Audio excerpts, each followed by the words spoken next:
Hello and welcome to NVS affairs. आज हम चीन में हुए फेमाइन के बारे में जानेंगे कि कैसे चीन में इतने लोगों की मृत्यु हुई, और यह भी जानेंगे कि उसके पीछे का कारण क्या है, और यह भी जानेंगे कि माओ जेडोंग ने इन 4 टाइप्स के, जिनमें एनिमल बर्ड्स शामिल थे, इन्हें खत्म करने के लिए पॉलिसी क्यों बनाई।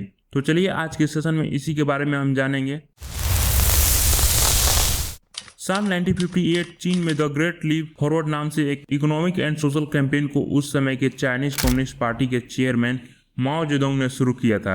माओ जेडोंग चाहता था कि अनाज की पैदावार पूरे चाइना में बढ़े और उद्योगों को ग्रामीण क्षेत्रों में लगाया जाए। कुल मिलाकर माओ जेडोंग के 2 प्राइमरी गोल्स थे, जिनमें से था पहला कलेक्टिवाइजिंग एग्रीकल्चर और दूसरा वाइड स्प्रेड इंडस्ट्रियलाइजेशन। माओ ने इसे करने के लिए एग्रीकल्चर और सोशल चेंजेस भी किया, जिसमें था कि जिनके पास निजी जमीनें थी उनको समाप्त कर दिया, और जो लोग नहीं ऐसा कर रहे थे उनको अलग अलग तरीकों से परेशान किया गया, और लोगों को सामूहिक खेती करने के लिए मजबूर किया गया, जहां सभी उत्पादन, संसाधन आवंटन और खाद्य डिस्ट्रीब्यूशन पर सीसीपी का सेंट्रल नियंत्रण था। इस चेंज में लार्ज स्केल पर इरिगेशन प्रोजेक्ट को शुरू किया गया और कम प्रवीणता वाले इंजीनियर्स की सहायता भी ली गई, और कई प्रकार की अनप्रूवन न्यू एग्रीकल्चर टेक्निक्स को भी अपनाया गया, जिसके कारण पूरे चाइना में फसल की पैदावार में काफी गिरावट आई। माओ की एक और पॉलिसी के कारण चीन में इस फेमाइन की वजह बनी, जिसका नाम 4 पेस्ट कैंपेन था। साल 1960 में इस कैंपेन को माओ जेडोंग ने पूरे चाइना में इम्प्लीमेंट करने के लिए 5 ईयर से अधिक आयु वाले पॉपुलेशन को संगठित किया। साथ ही साथ कई प्रकार के आई कैचिंग पोस्टर्स भी बनाए गए और बांटे गए। इन बांटे गए पोस्टर्स की कोई भी साइंटिफिक एक्सप्लेनेशन नहीं थी कि why the campaign was necessary, और इस कैंपेन के लिए 1958 में एक पोस्टर भी रिलीज किया गया।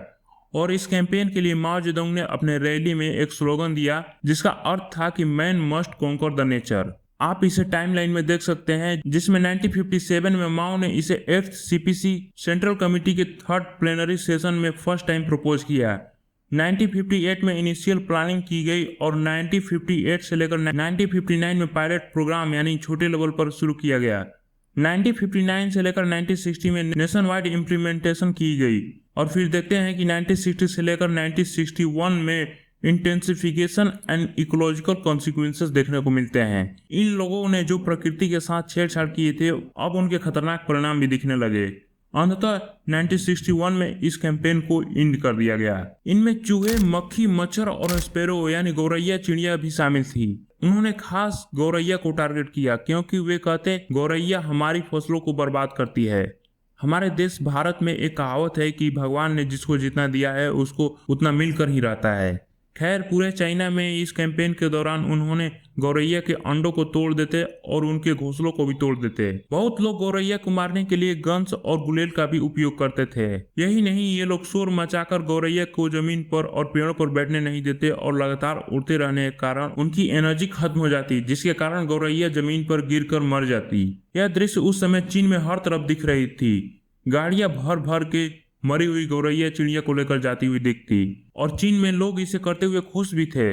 उस कैंपेन के दौरान 1.5 बिलियन रैट्स, 1 बिलियन स्पैरो और 220 मिलियन पाउंड फ्लाई और 24 मिलियन पाउंड मस्कीटो मरे थे। माओ जेडोंग ने चीन में पूरी तरीके से इकोलॉजिकल स्ट्रक्चर को तोड़ दिया था। जब चीन में गौरैया नहीं रही तो उसके बाद लोकस्ट यानी टिड्डों की जनसंख्या में तेजी से वृद्धि हुई, जिसके कारण लोकस्ट चाइना में पूरे तरीके से फैल गए और फसलों को चट कर गए। फसलों का एक दाना भी नहीं बचा। माओ जेडोंग की इस मिसगाइडेड पॉलिसी के कारण 1958 से लेकर 1962 तक इस सीवियर भुखमरी से करीब 50 मिलियन लोगों की डेथ हुई थी, जिसके कारण चाइना के इन प्रोविंस पर फेमाइन का काफी गहरा प्रभाव पड़ा, जिसके कारण चीन के कुछ एरिया में वहां के लोगों ने पेड़ों की छाल और मिट्टी को खाने लगे थे, और कुछ तो जगहों पर भुखमरी के चलते कैनिबलिज्म का सहारा लिया गया। चीन में हुई इस फेमाइन की डेथ के कारण चीन के पॉपुलेशन में काफी गिरावट आई, लेकिन चीन ने अपने इतिहास के रूप में 30 मिलियन ही फेमाइन से हुई डेथ को एक्सेप्ट किया है। जब माओ की पॉलिसी की गलतियों का एहसास हुआ, तब उन्होंने यूएसएसआर से 2.5 लाख गौरैया को अपने देश मंगवाया,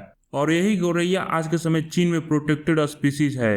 यही द ग्रेट लीप्स फॉरवर्ड और ग्रेट चाइनीज फेमाइन की घटना है, और यह ग्रेट चाइनीज फेमाइन पूरे मानव इतिहास के सेकंड लार्जेस्ट फेमाइन में से एक है। तो आज की इस वीडियो में बस इतना ही। आगे किसी नए वीडियो में किसी नए टॉपिक के साथ मिलते हैं, तब तक के लिए धन्यवाद।